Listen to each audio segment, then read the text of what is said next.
Welcome to the Fairy Godmother Show. Guess who's here tonight? The villain moms. Snow White's mom. Talk to us. What really happened with that apple? I always tried to be a perfect mom. I had no idea the apple went bad in that old fridge. Misunderstandings, once they happen, they never go away. Let me tell my side of the story. I hoped that she could do her own share of chores. Maybe I pushed her too hard. She started sneaking out to the dance parties. I couldn't bake a single decent cookie. Wow, cookies! So they ran to a stranger's house just for snacks. Do I really look that scary?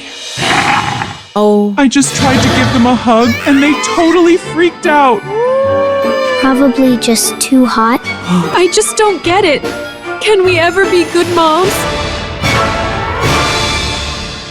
aha! Don't worry, moms. Bespoke AI will help to write your own happily ever after.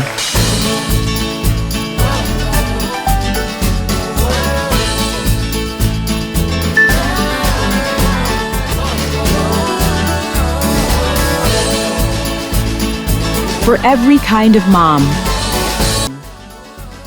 Bespoke AI.